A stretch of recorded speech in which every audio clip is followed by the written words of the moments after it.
Today's manna. Anyone being able to ask for mercy. Bible verses. Romans 11:32. For God has shut up all in disobedience that he might show mercy to all. 1 Timothy 1:13. Who formerly was a blasphemer and a persecutor and an insulting person, but I was shown mercy. Words of ministry.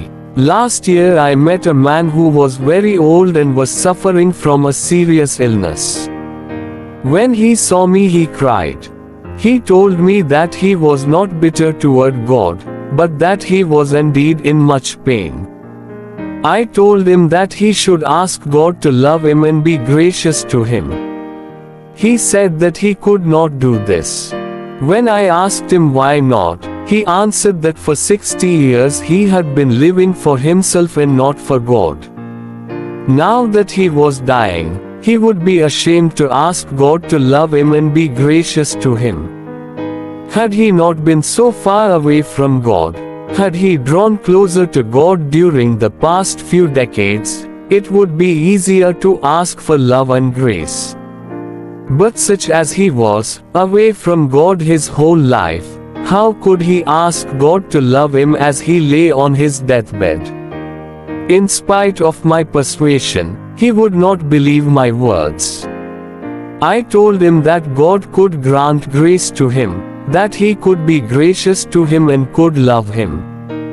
But he simply could not believe it. I went to see him many times, but I could not get through.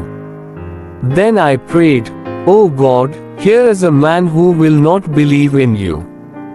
Nor will he believe in your love. I have no way to help him. Please open up a way for him in his last hour." Later I felt that I should not speak to him about grace, nor about love, but only about mercy. I went to him again rejoicingly. I said to him, "You should forget about everything now.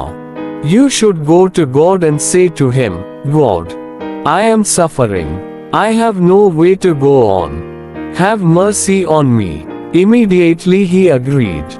And as soon as he agreed, his faith came and he prayed. Amen.